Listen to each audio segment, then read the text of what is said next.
LBC in for Iain Dale tonight. And joining me for Cross Question in the studio tonight are Baroness Shami Chakrabarti, Labour peer, former Shadow Attorney General and a former Director of the Human Rights Campaign Liberty. Daniel Korski is with us, a former Deputy Head of Policy for David Cameron while he was Prime Minister, now running to be the Conservative candidate for Mayor of London.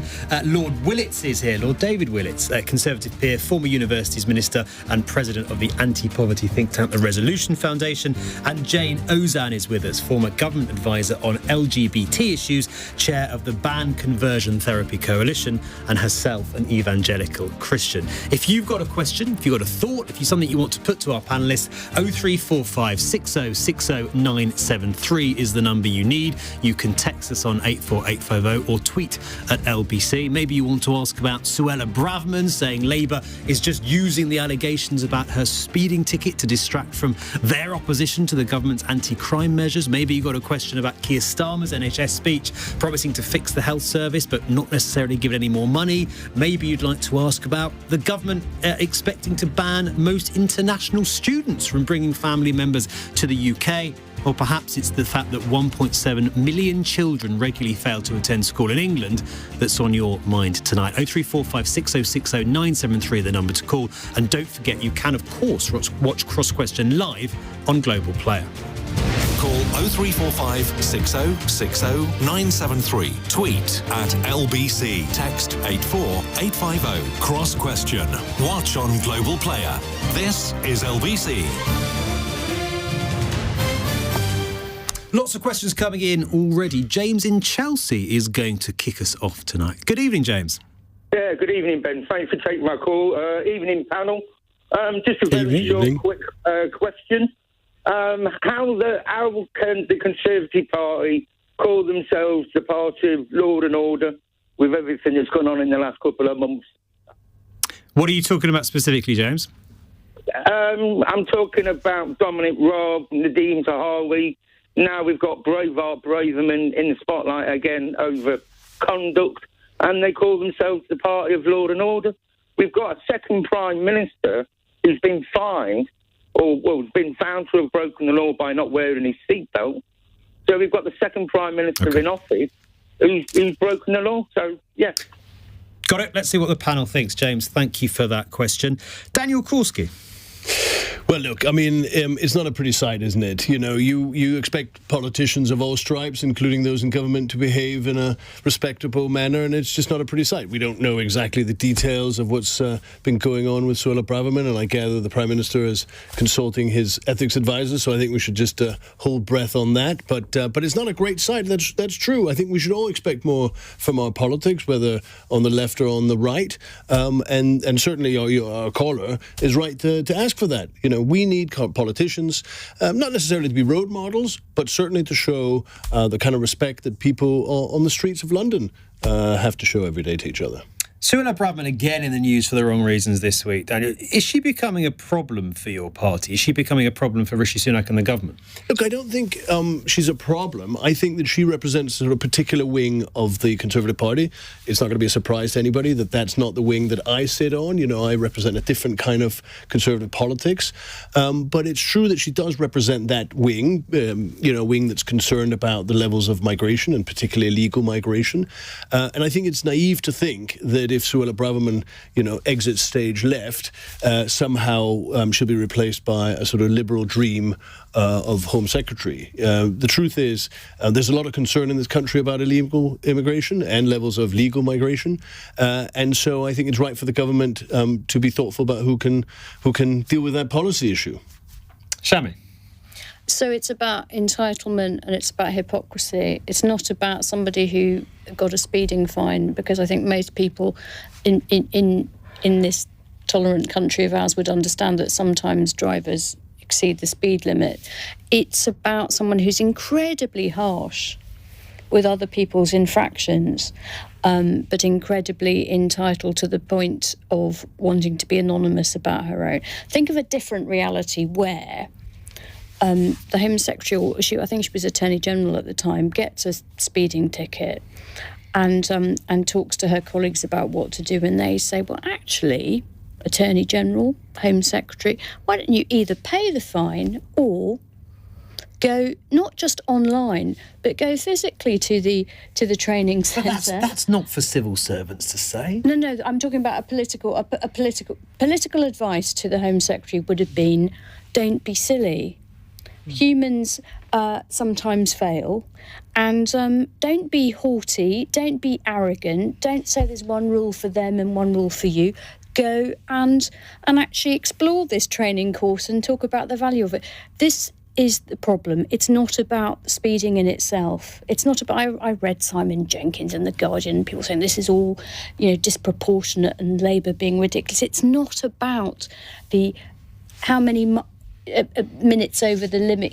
It's not about that. It's about one rule for them and another for us. And if the Home Secretary was capable of being like everybody else and not being harsher to them than she is to herself, we'd be in a different place. And this is somebody who, like me, is a daughter of migrants to this country, who's prepared to say that. And Daniel talked about illegal migrants. I'm talking about refugees and asylum seekers, because you're not illegal until your asylum claim has been determined. This is somebody who wants anybody who makes noise on a protest to be banged up, and anybody who comes in a boat to be declared an illegal migrant. Very harsh on desperate people, and very arrogant about her own entitlement. But on the specifics, I mean, you're a member of the House of Lords, you're a senior figure in public life. If that had been you, can you honestly say that you wouldn't have even asked if there was any option to do that course? I wouldn't have. Well, I was a former civil servant, and so I kind of really care about the civil service and the independence of the civil service. So I don't think it's appropriate to ask your civil servants to intervene on your own. And frankly, forget the civil service. If you're running a company, it's not really necessarily ethical to ask the people working. But you were saying it's one rule for her and one rule for others, whereas I suspect a lot of people in public life would have thought to say, is there any chance I could just do this in private? Yeah, but don't ask your civil servants. So that's ask your friends. But actually, I think if you're in public life, maybe. So there's the legal, ethical thing, and there's also the political thing, because ultimately she's a serious politician. She's one of the most senior politicians in our country. And why didn't her political instinct tell her that it's a bad idea to be arrogant and entitled in that way? Jayne, you want to come in on that? Well, I think what we need to recognise at the moment is trust in government is at an all-time low. Even our census figures show that. And the context is really important. We're on our third ethics advisor in 3 years. We're been promised by our Prime Minister a new era of professionalism and integrity, and yet we have a Home Office Minister who evidently, when she first started, asked if the government would pay her speeding fine, and now we find is in a place where she's trying to find out, because she's so busy, ways around the system and breaking the ministerial code. You can wait for reports, but it's very clear she asked her. Oh, well, it's very clear. Yes, she asked her civil servants. They haven't denied that. Do you think Rishi Sunak should just sack her now? Well, of course he should, but the question is, will he? Because we've entered an era, which I think former Prime Minister Boris Johnson had, when there was no sacking. And that is what has broken so much trust. And I think, there is a saying, once lucky, twice, time's gone. And this is not the first time that Miss Braverman has broken the code. It's not the first time she's shown poor judgment. And I think the British public now have had enough. And if Mr Sunak doesn't actually act, I think it will show he's extremely weak, that he's not actually delivering on his promise of integrity and professionalism. And it will do nothing to rebuild what I call the social contract with the people in Britain at the moment. David Willetts, James's question was broader. It was about Dominic Raab. It was about Nadhim Zahawi. It was about Boris Johnson. Have we seen a decline in standards in public life during your party's time in government? I think we have seen more and more scrutiny, and I think, I started observing politics an awful long time ago. I think some of the things that people got away with in the past, whatever party, they couldn't get away with now. So standards are higher. I think the levels of transparency, the levels of scrutiny, the expectation is higher. And I thought what Shami said about people who she thinks the Home Secretary is unforgiving of others, but expecting forgiveness for herself. I think partly also politicians of all parties would say, and I'm no longer active in that kind of politics, that they're operating themselves in a very unforgiving environment. where slips that in the past would have been ignored or glossed over or never got into the public eye are increasingly likely to get into the public eye and lead to demands for your resignation or sacking. And taking this case, look, I think if there is an investigation by the ethics advisor, we'll find if she did indeed break the ministerial code, and we've heard several suggestions of ways in which she may have broken the ministerial code. I don't think it follows from that automatically that her resignation should be demanded. My view is that the ministerial code, if you make a serious mistake, your career is over and you're out. But she did make a serious mistake. She was back in government within a week. I think that was. But her career wasn't over. Yeah. She broke the ministerial code for sending confidential documents to someone she shouldn't have been sending to, and was brought back into government within a week. There's a set of questions here about what the gradations of punishment should be in the ministerial code, and being out and back in again is another. David. No, actually, do you think there should be the ministerial code? Which, look, again, 40 years ago, it wasn't even a published document. It's now a published document. It's now rightly scrutinised. It shouldn't be the case that every infraction leads to a demand that you resign or be sacked. That's not a good way, actually, of enforcing it, because it means that guilty means out and end. What do you have to do to get sacked now? So Priti Patel, former Home Office Minister, seems to be a theme, is found to be bullying. Her report was very clear. Boris Johnson did not sack her, even though she had clearly broken the ministerial code, and instead the ethics advisor, Lord Geidt, stands down. And I just think that's the wrong way round. Sorry, yes. Well, gosh, there's been so many. In addition to that, I think David was very kind to refer to what I said about it's the two-way street, isn't it?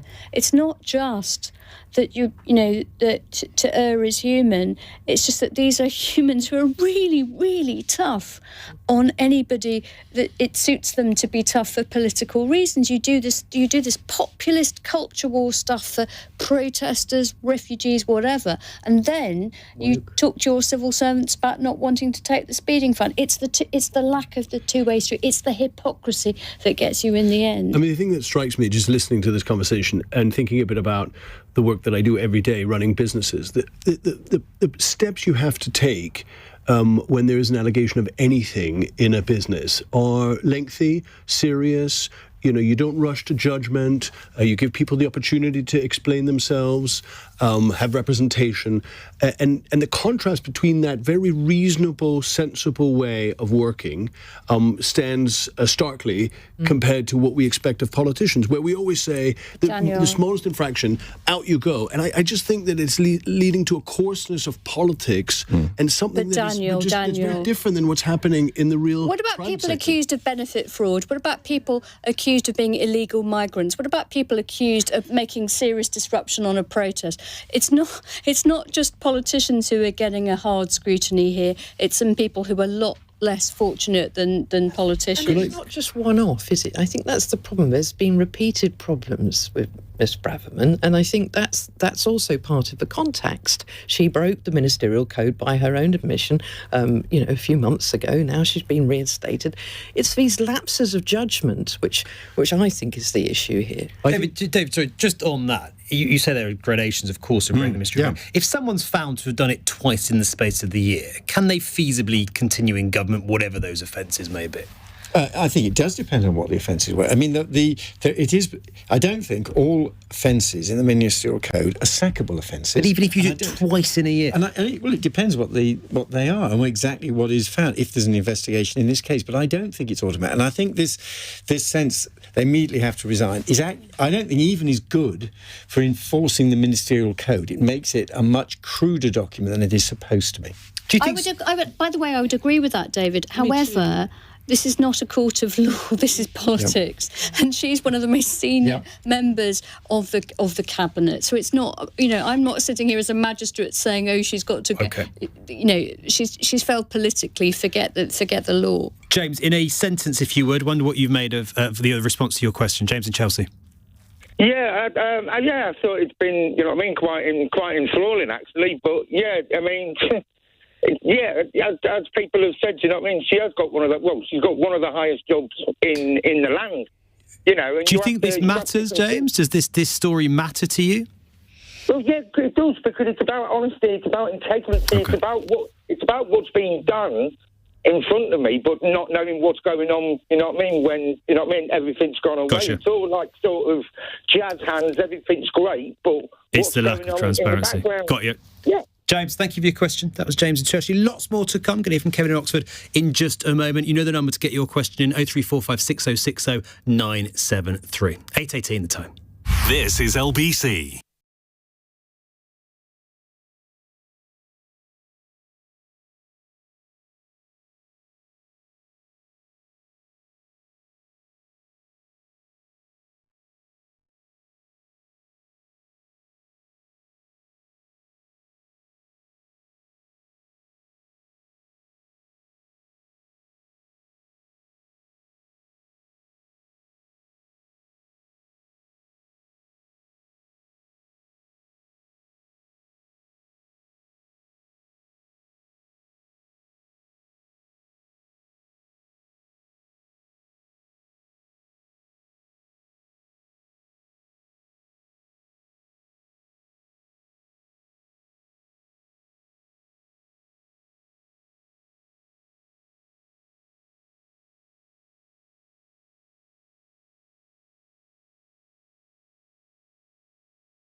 Cross Question on LBC. Call 0345 6060 973.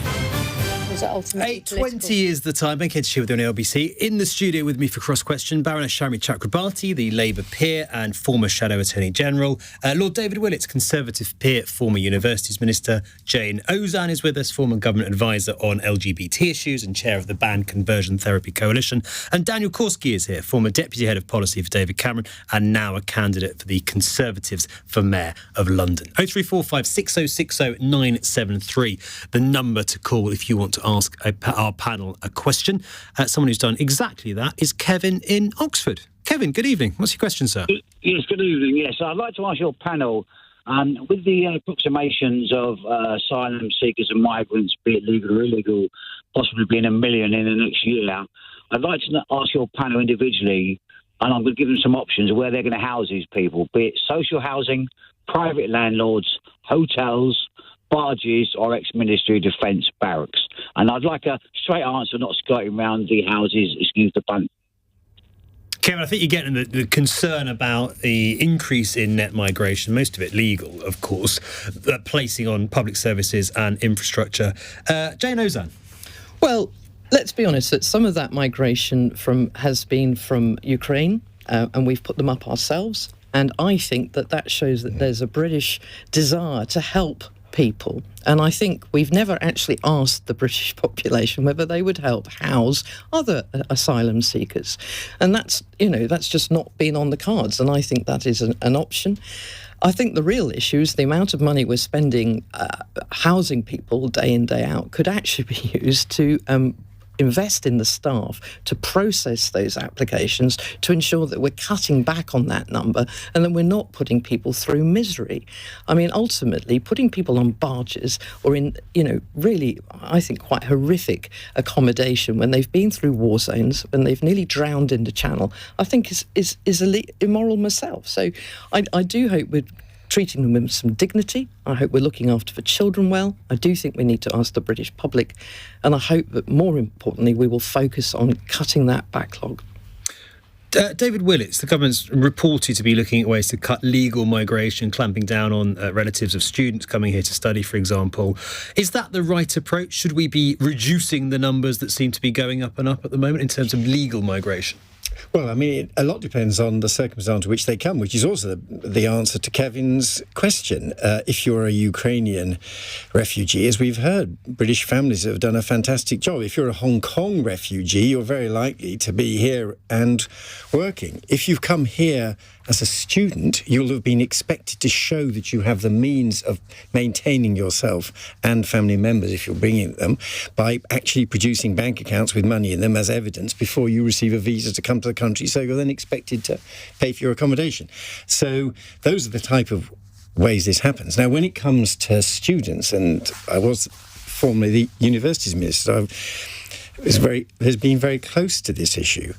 My view is that the crucial thing is we expect them to return home at the end of their course of studies, or at the end of their course of studies and then having worked here, if they're allowed to, for a period of, say, 2 years. There isn't an automatic right to stay here permanently. The only reason we're calling people like that immigrants is because there's a United Nations definition which says if you're in the country for more than a year, that means that you are defined as an immigrant. There are other countries that, of course, we're all aware of the UN statistics, but there are other countries that don't take the UN statistic as the basis for their policy. So is reducing the number of students and all their relatives they come, is that a way of really just massaging the figures? Well, if they are genuinely coming here to study, they've passed the financial criteria for coming, and they're going to go back to their country they came from at the end of their study, taking any dependents they brought over with them, then I don't see what the problem is with that. And indeed, I would say to some of the people who do think it's a problem, it does seem to me rather ironic, given that we as a Conservative Party believe in Britain governing ourselves and making our own policy choices, why the United Nations should determine our policy on this. So you'd like them to remove students from those net migration My view is we should learn from competitor countries that also attract lots of overseas students, like Australia, who make it clear that if you are coming as a student, that is different from coming as a migrant to come and live permanently in the country, and treat them as separate sorts of cases. Now, if there is abuse, if there are people who are coming over saying they're coming to study, but are then staying longer term, or we're losing track of their relatives or whatever, then you have to be tough. But provided you can require them to leave afterwards, I don't see what the problem is. So to start focusing on students, just briefly on this, in terms of when it comes to reducing net migration figures, do you think it's the wrong approach? I think we should need to be tough on the figures, but I don't think that reducing overseas students who are legitimately here and who will return home afterwards is a way of tackling the problem, because it is not a problem. It's actually a very successful British export, bringing revenues into the country, boosting the prosperity of towns that have got universities in them. Daniel Korski, London highly dependent in many ways, the economy, on migration more than other parts of the country, also at the same time has a massive housing crisis. Where are you on this one? Well, look, I'm an immigrant, and I came to this city in 97, and I've made a success of myself, and this city has shown over centuries that it is not only incredibly capable of absorbing people and putting them to good work, but also the sort of place where their dreams can come true. So this city, London, isn't the sort of place that ought to be, closing the doors to migrants. Quite the opposite. We need people to come to the city to make a success of themselves. But it's critically important that they are, able to find the sort of housing and schooling and so on. And that happens when government plans smartly. David talked about the Hong Kongers, the B&O passport holders who've come here. It's hard to know exactly what the figures are, but probably around 180,000 people have applied for the pass to come here. How many have come, we don't quite know, but let's assume that at least about 40 or 50,000 have come to London. Have you heard a peep? Has there been any complaints? No, because one, people were very open-minded about the immigration. Two, people who've come here have been coming here with the intention of working hard and establishing themselves successfully. And three, government prepared. And that's really important. Government prepared schools, hospitals. Didn't prepare homes, though, did they? The number of new homes is going through the floor. And that's Kevin's point, is even if they're working, even if they're supporting themselves, they are still taking up a house in a time of housing shortage. That's Kevin's concern. And the answer to which is build, especially in the city. We need to build more homes, we need to build more houses, we need to do it over railway tracks, we need to densify the centre of London. There are lots of things we need to do, but build homes is absolutely critical also to answer this question. Shami, Shami Chakrabarti, has it been a failure of governments of Tory and Labour persuasions to fail to keep house building rates in line with the increase in net migration? Have we failed when it comes to housing over the last 20 years? Yes, and it's partly about building, it's partly about rent controls, and it's partly about allowing super wealthy people, including Russian oligarchs, to own massive blocks that sit along the River Thames that are empty, because a lot of people have been buying building stock as assets like gold bullion, and actually shelter is a human right, and so we're suffering, and nurses and police officers and so on can't live close to where they work in the city. On the immigration question, I pretty much agree with everything that's been said on this panel so far by David and Jayne and Daniel. I would just add this. My parents were migrants to this country, legal migrants to this country, but my priority is refugees for a much smaller number. Much smaller number than legal, so-called legal migration. A country is allowed to decide what its economy needs in terms of migration, and it can it can boost salaries in the care sector or other sectors, so to have fewer people come in, or it can encourage more people to come in. But the Refugee Convention, drafted after the Holocaust, is non-negotiable. And the numbers coming in the small boats are tiny compared to those who are coming in as so-called legal migrants. And for me, that kind of humanitarian protection is non-negotiable. And don't tell me that Ukrainians are all right and Hong Kongers are a bit all right and Afghans are less all right. Was that what you were sort of saying? Was that what Daniel was saying? No, I'm just simply saying that that there are examples, and the Ukrainians and the Hong Kongers are two great examples, where there's been enormous welcoming on behalf of Britons. Rightly so. There's been preparation by the government to manage the inflow. And we could do that for others, That's the point. I'm sort of agreeing with Daniel, actually, that we could do that for others too, because genuine refugees are a much smaller number. And I agree with David, you can decide how many people you want to come for your economic purposes, and you can make sure that those who come on a temporary basis as students or tourists or whatever it is come and go. But refugee protection is non-negotiable. Which was exactly my point about asking the British public to look after refugees. But if I can be honest, Kevin, I heard your question, but I also heard the tone of it, which seemed to have quite a lot of anger about what are we going to do with all these people. Let's be clear, we need migration. We need an economy that is going to be focused on growth. We need people who are going to come in and work in our social care sector, who are going to pick crops, who are going to do a lot of the jobs that we can't find. But we also need more homes. We do. Because there is a shortage. We do, and we need to, and we are being honest about that, and that is about planning, which is exactly Daniel's point. We need to have the public sectors that can service. But if we want to have a growth economy, we have to prioritise this, and that is not being done by government at the moment. Kevin, very briefly, just been accused of sounding a bit angry. Are you reassured by what you've heard by the panel? Not one of your panel answered my questions. £2,300 is an average rental in London now. I've got daughters living with me, so they can't afford, they're in their 20s, can't afford to rent. I think that a lot of the public are getting angry. £2,300 a month for property, who's going to afford that?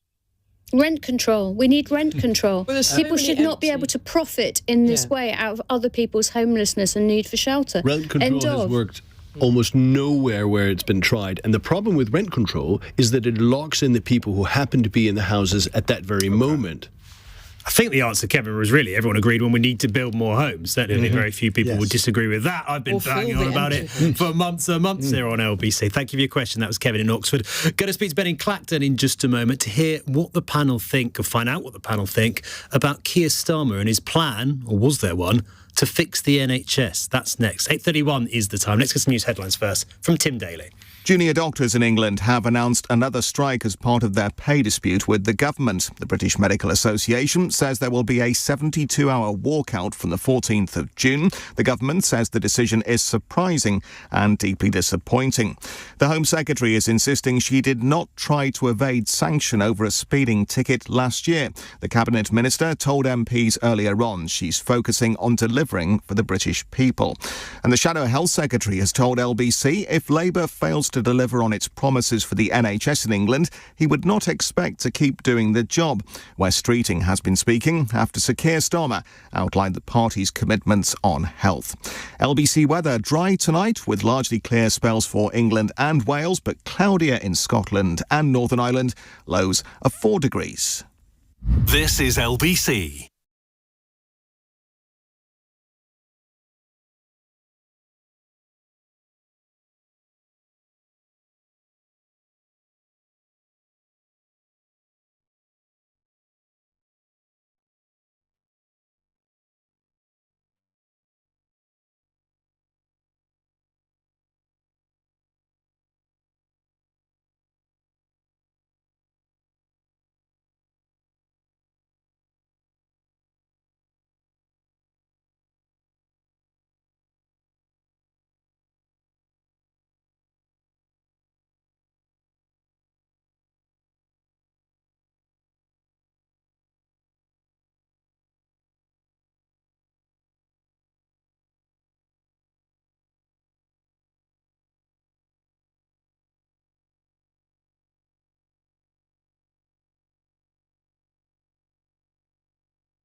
Cross Question on LBC. Text 84850. 8:35 the time. You're listening to Cross Question here on LBC. I'm Ben Kentish. With me in the studio on our panel tonight, Lord David Willetts, Conservative peer, former Universities Minister; Jayne Ozanne, a former government advisor on LGBT issues; Daniel Korski, former Deputy Head of Policy for David Cameron, now a Conservative candidate for Mayor of London; and Baroness Shami Chakrabarti, Labour peer, former Shadow Attorney General. Get back to your questions for the panel. 0345 6060 973, the number if you have got one. Ben is next in Clacton. Ben, good evening. Hello, Ben, and good evening, panel. My question is, do the panel think that Keir Starmer's plans to use private health care to reduce waiting lists are a good idea? For Ben, thank you. It's a policy that both the Tories and Labour have been putting forward as a proposal to drive down that NHS backlog of 7.3 million, I think it is now. Lord Willetts, is the more use of the private sector part of the solution to the NHS crisis? I think it is part of the solution. I think we have a capacity problem. We can't get as much health output as we need solely from the NHS. So if this is a way in which you can genuinely treat more people, of course, without their having to pay up front, but if we can buy that capacity from the private sector so that more people get treatment than would otherwise have happened, I think that would be very good. I must say, I wasn't aware that Keir Starmer had proposed that in what was a more general speech. I think possibly this is something that may have come from my party, the Conservative Party, but if Keir Starmer also signed up for it, that would be fantastic. He has spoken in the past about being very open to using the private sector to reduce waiting times. Shami Chakrabarti, is that something that you're pleased your party leader is talking about? Again, my understanding was that we're open to private tech innovation in relation to dealing with waiting lists and access and organisation and administration. I think it's really important that we do have that more centralised procurement to make the most of the massive negotiating power of an NHS. In terms of healthcare provision, I do believe in the NHS vision, which is my patriotism. It's even got the word national in it. You know, if you want to do nationalism and patriotism in this country, stay away from the khaki and the red, white and blue and stick to the blue and white NHS. That would be my slogan for the next general election or any mayoralty election that anybody wants. So I thought that we were talking today much more about being more tech savvy, being more tech literate, being better at our tech procurement and making sure that we sort out appointments, waiting lists, administration. As for the basic principles of the NHS, I think that they've yet to be bettered in the world. The basic principle of that kind of primary care, free at the point of use, I think is probably the greatest progressive political project in world history. But if it's free at the point of use, but you're treated by a private doctor in a private hospital and the NHS pays for it, is that a problem? No, it's not a problem. It's a great thing. So it's something you would support if Labour was using private hospitals as a way to try I think that more private hospitals should have been requisitioned during the pandemic, by the way, because, you know, ordinary people made enormous sacrifices and the sacrifices were not met by people with hotels and stately homes and private hospitals who should have been requisitioned to the national quasi-wartime effort. What I don't want is for profit to cream off the ability to meet the need that you know, but it's not an ideological problem about the private sector versus the public sector. It's an ideological commitment to keeping costs down and investing as much as possible in the best healthcare for everyone, regardless of their means. Okay. Daniel. Technology has the extraordinary ability to transform healthcare provision, right? Helping people prevent themselves from the various diseases and ailments, ensuring that treatment can be enabled by artificial intelligence, helping people recover much more expeditiously. Unfortunately, the NHS is digitally Luddite. It's incredibly difficult to sell great technology into the NHS to ensure that there's take-up, and if it works in one hospital, scaling it to all others so that there isn't a differentiation of experience. It's incredibly difficult to do that, and if Keir Starmer is proposing to do that in an easier way, I'd welcome it. What I would additionally want to explore is why can't we devolve more control over healthcare to regional areas? You know, healthcare has been devolved to Manchester. There's been a deal to devolve healthcare to Birmingham. It stands to reason that London should be part of that conversation too. So to me, technology has the potential to transform healthcare, but the NHS currently isn't particularly good at it. And there are a couple of reasons for that. First of all, you don't have to have any kind of sort of training in what good technology is or what bad technology is in order to progress in the NHS. But this is complex. You need people to understand what technology can do and what it can't do. So first of all, we've got to prioritise making people more digitally literate inside the NHS. The second point is we're not very good at integrating these different systems. The NHS has developed into this sprawling system with lots of different organisations and lots of different IT solutions.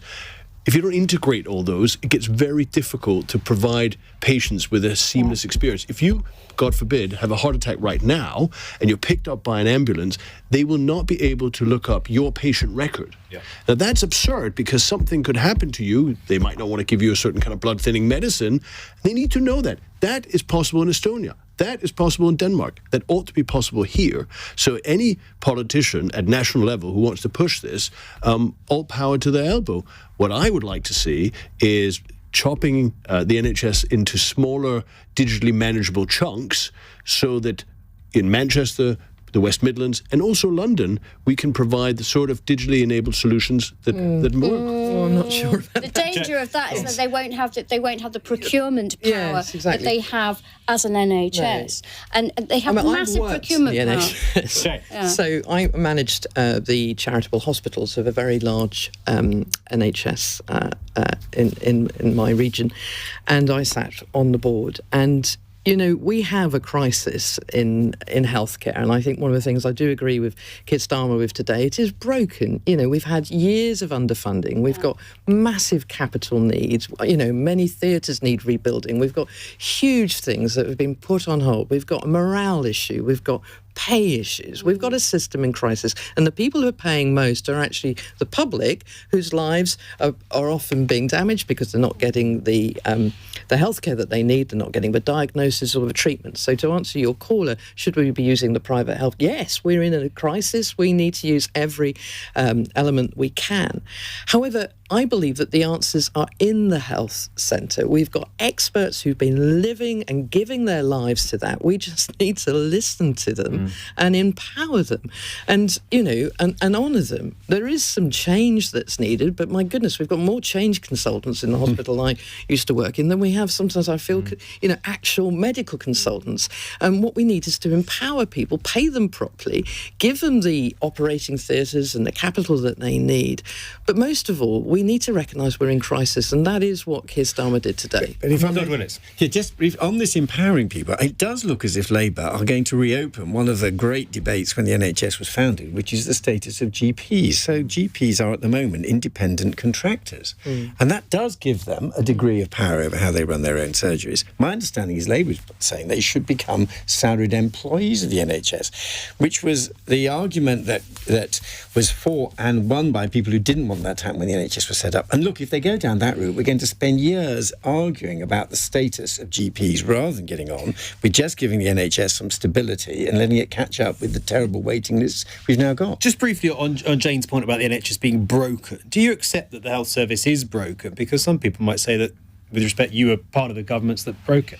I don't think the NHS is broken. I think it's under massive pressure, and it's clearly got a terrible backlog, partly from COVID, partly from other reasons. But I don't think it's fundamentally broken. And here, actually, I do think there is a cross-party agreement. A publicly financed healthcare system using the nation state as the biggest pool that we've got to share risk, so nobody has to pay for their healthcare up front.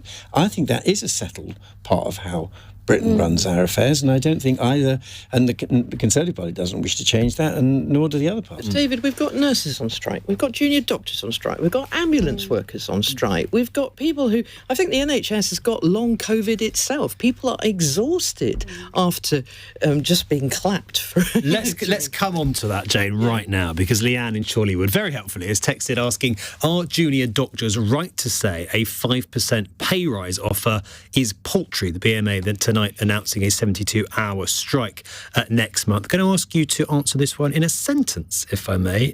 Daniel. I think that they've been given a decent offer. There's no doubt the junior doctors have a pretty difficult time in the NHS, and I think it's worth looking at a whole range of their conditions for their work, their training, their hours. But I think the salary offer that they've been receiving seems reasonable.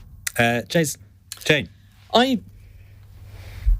I think they have a case to ask for more. I think they have been cut back, but I think their actual ask is unrealistic, and frankly, I think one of the words that others have used of it is silly. So I don't think 5% is enough, given how much been paid back. Is it paltry? Paltry, it depends what you define by paltry. I think that the nurses have been given a paltry okay, and my focus would be on ensuring the nursing staff are prioritised, because I think their job prospects aren't quite the same as junior doctors. But I do think that they They have a case, but I don't think they're making it as well as Vanessa's are. David Willetts. I think it's tough. I don't think it's paltry. And my understanding is there's also a special one-off payment to help with their costs over the past year. So it's not simply 5% on its own. It's Baroness Chakrabarti. It's almost an insult to call them junior doctors when you think about what they actually do 24/7, the reality of what a so-called junior doctor is doing to save lives and keep that system functioning. Is 5% paltry? I won't be the definition of paltry. Is it enough? No, not for me. But your party won't commit to going further. Well, I'm not in charge. But what I would say is we need solidarity across the health sector. The doctors, the nurses, the patients. We all clapped, and now it's time that the government actually stumps up. Is it time for your party leader to say he'd stump up? If you think it's not enough, presumably you want your party leadership to go further than it is. I've never been elected, not to a parish council or a PTA committee, so it's not for me. I do think that there is a balance to be struck between being cautious and showing that you're a better manager, which is important given the mismanagement of the country and the vision thing. And I think we need a bit of a 1945 moment, having been through this terrible pandemic and some terrible mismanagement. We need the vision thing as well as the management thing. Keir Starmer needs to be a bit more Clement Attlee. A little bit of Clem. Fair enough. Lots more to come in just a moment. We're going to talk to Brian in Wolverhampton in just a moment and we're going to get his question about same-sex marriage. That to come. This is LBC. I'm Ben Kentish, 8:47. LBC.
Cross Question on LBC. 8:50, Ben Kentish here with you for Cross Question on LBC, in for Iain Dale tonight, joined in the studio by Baroness Shami Chakrabarti, Labour peer, Daniel Korski, a Tory Conservative candidate for Mayor of London, Lord David Willetts, a Conservative peer, and Jayne Ozanne, a former government advisor on LGBT issues. And that is the subject of our next question, a text question from Brian in Wolverhampton, who asks, should Parliament intervene to force the Church of England to accept same-sex marriage? The Church obviously not there yet by its own accord. Should Parliament force it to accept same-sex marriage? Jayne, you're very involved in this campaign. We were just saying you lead on this within the Church, calling for this exactly. Should Parliament intervene to force the Church of England to do this? Well, I think Parliament knows that there is a complete mismatch now between the laws of the land and the laws of the Church, and that the established Church does not serve the whole of the British populace. And actually a very large proportion of the Church of England would like to be able to marry people like myself in their churches, but can't because there's another portion of the church that is blocking that.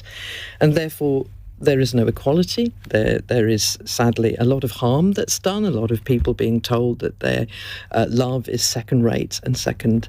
and in many churches being told that they are sinful, sadly. And I think that Parliament has a duty to both use carrots and sticks to try and get the church to a place which will be out of this stalemate and into a place where it can honour all of us.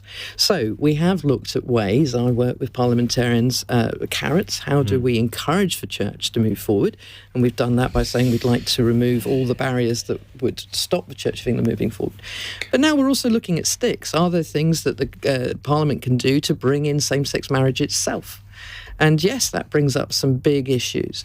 But if ultimately the church has been stuck, and it's been stuck on these issues for decades now, meanwhile, young LGBT people growing up in those churches are suffering huge mental health issues, are often, sadly, even getting to a point where they're looking at taking their lives because they cannot cope with a message that who they love is unacceptable and sinful. How much longer do we give it? Parliament says you've had long enough to do this voluntarily, we're going to make you. Are we talking months? Are we talking years? Well, nothing moves fast, either in church or state. But I think the British public is sick, frankly, of a church that they perceive as hypocritical in preaching about the love of God and then putting caveats on that love. And I do think that if the Church of England cannot find a way through, and I don't want to bore people with Church of England politics, but we were supposed to have some debates in the summer that would have moved this on. That's all now been, so that's a bit close, we might need to do it in November. It constantly gets delayed.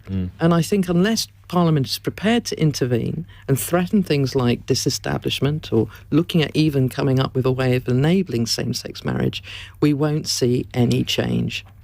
Shami Chakrabarti, has the time already come for Parliament to say enough is enough, this needs to happen now? So as a matter of human rights principle, I believe that equal treatment of humans, equal treatment in people's dignity goes to the heart of the human rights framework. But equally, there is religious freedom. Yeah. And that is a very, very important religious principle. It's not an absolute right, is it? It's up to the point that it causes harm. I'm going to be sort of in agreement with you if you let me develop this a moment. So it's a matter of human rights principle. We have equal treatment, but we also have religious freedom, and that means and freedom of conscience and freedom of that means the right to be wrong as well. So as a matter of principle around the world, I would not force any church or any religion around the world to accept women clerics, to accept that a woman of a different race or whatever should even be acceptable in their faith community. But where Jayne is astute is that in this country we have an established church, and that is her leverage, and that is why she quite understandably wields the stick of disestablishment. That is the special relationship that this Parliament has with this church, because with other religions we can say as long as you're not hurting other people, you are entitled to exclude people from your own faith community. That is freedom of conscience and religion and freedom of speech. But the complication for the Church of England is the relationship, the tethered relationship between church and state. And that is why Jayne is astute to say, if you want to be part of this state settlement, there comes a point when you need to catch up with societal values, not just for the good of your faith community, but if you want to be an established church. So just briefly, word, if a bill came before the House of Lords to force the Church of England to do this, you'd support it? Well, not necessarily, because I wouldn't force any religion to accept people that it didn't want to accept. But if in time there was an argument about disestablishment based on non-compliance with human rights norms, then we're in a much more delicate conversation. Lord Willetts, how about you? Is that something you would support?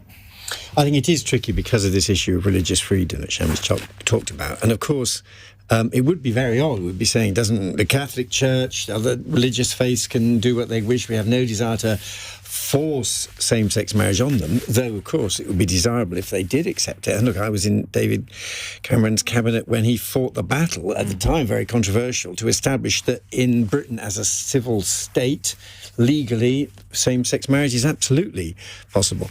I think saying because it's established we're going to have a special rule for the Church of England still intrudes on Shami's principle. It is requiring a set of people who may, wrongly or not, have a set of beliefs about marriage to comply with legislation. They may choose to disestablish, of course. Yeah, but it's much more complicated. Over half the Church of England want to have same-sex marriage, and well, in which case they ought to be able to sort that out. Well, exactly, and it's the part that doesn't want it who are blocking progress. And what we want is freedom of conscience. So I don't want to be married by a priest who doesn't want to marry me. That would be ridiculous. But I do want to be able to be married in a church that wants to marry and celebrate and bless me. Daniel, in a line, if you would, because I want to ask you about traffic lights as well. I'm hugely proud also to have been part of a government that legalised same-sex marriage. It's something that I look back at with great pride. I think it's right to put pressure on the church. I think it's right to use all the levers available to you, including through contacts with Parliament. I think it is not quite right for the state to interfere that aggressively in the church affair. OK, Brian in Wolverhampton, thank you for that question. Peter in Clapham asks, I read that Daniel Korski wants to turn off traffic lights in London overnight. A? What? A. Daniel. Well, that's not quite right. The argument that I've been making is that today we can use sensors and other sort of technology to detect where cars are. And instead of having people stand in front of red lights at 4 a.m. when the streets are deserted with their engines on, waiting for the light to change, what I'm arguing for is technology to detect those cars and then be able to switch the light. Lots of other countries do exactly that. And indeed, the Department for Transport is spending money on trying to explore how to do so elsewhere. This shouldn't really be controversial. We don't want people to stand idly when there's no traffic. It sounds controversial to Jayne. Well, absolutely. I'd rather that money go into the NHS. Okay, this is a question of priorities. But I'm not arguing for the money. The money is already being spent by the DfT. What I'm arguing for is... Well, I'm arguing for the money. What I'm arguing for is... I think it's a question of priorities, as always. And do I want money on technology that stops me waiting a minute at traffic lights, or money that could go into something that's actually improving someone's life? Can I explain why I think they're the same? Very briefly. This is about air quality. This is about not having your engine running when you don't have to, so that it doesn't have a health impact that costs us more. For 1 minute. OK, David Willetts, good idea? I actually like Dan's excitement about technology. I think the more we can bring technology and innovation into delivery of public services, the better. So if that's what he thinks could work, I'm up for it. Baroness Chakrabarti. I don't drive, but send me on a course and I won't ask to turn my camera off. Good answer. We like that. Our final fun question of the night comes from Janet in St Helens, who asked the panel this. A former clown is going to play Matt Hancock in a stage show about his leaked WhatsApp messages. What's the ideal former job for someone to have before they're asked to play you on stage or screen? Good question, Janet. Shami Chakrabarti, I'll put you on the spot. And the ideal occupation for someone to play me on stage or screen would be an actor. Preferably very tall and beautiful. An actor? To play me, yeah. We say actor. We say actor now in gender neutral terms, David. You want someone to be able to properly nail everything about you. The Stanislavski method. They have to feel my pain. They have to feel my pain. Okay. Yeah, I see that. Jayne. God, well, the answer that came to mind was a nun. Why a nun? A nun, I know. Well, because so much of my life was spent believing very passionately that my faith told me that I couldn't be gay, and that I tried to change. I put myself through conversion practices, and it ended me in hospital a couple of times. But my faith was so key to me, and therefore I was unable to love and be loved. So there we go. I'm pleased to say that I'm no longer a nun, and I'm very much single. And if there's a wonderful woman out there, I'm looking for someone to play my part. You've put our listeners on notice. That's a value to radio, isn't it? There we go. There's a story to follow here. Daniel Korski. Gosh, I guess it would have to be a juggler, because I feel that all I'm doing is juggling job, family, mission. Bit cheesy, but very good. We like that. We like that, Daniel. And Lord Willetts, David Willetts. Well, something about my life that I'm really proud of and gives me a lot of satisfaction is swimming. So I think a swimmer, a bit in the spirit of, someone who's really hunky and muscular and athletic. Who springs to mind? Oh, I don't know. I'd be Matt Damon. That's a great offer. I'll settle for that. We'll take that. Janet, thank you for your questions. Thank you for all your questions. Thank you very much to our panel, to Baroness Shami Chakrabarti, Daniel Korski, Lord David Willetts, and Jayne Ozanne for your time and your company this evening. Coming up after news, we're going to be talking about racism as the Real Madrid player Vinicius Jr. As the subject of a row over race following horrific racial abuse at a match with Valencia, and a commentator on the TV coverage appears to suggest that he almost brought it on himself by being provocative. Have you ever been blamed for the racism and the discrimination that you faced? If you tried to speak out about it, if you tried to explain what was going on, have you experienced a case where you were told that it was effectively a result of your own behaviour, that it was you that was responsible, that it wasn't the racists or the people guilty of that discrimination or prejudice, but you that was at fault? 0345 6060 973. That next. On your radio, on Global Player, and Play LBC. leading Britain's conversation. This is LBC. From Global's newsroom, the government says the decision of junior doctors in England to strike again over pay is surprising and deeply disappointing. It's been responding after the British Medical Association announced its members will stage a third walkout lasting for 72 hours from the 14th of June. The union says it's responding to a 5% pay rise, saying the offer is paltry. Daniel Korski is running to be the Conservatives' candidate for Mayor of London and has been talking to LBC. I think that they've been given a decent offer. There's no doubt the junior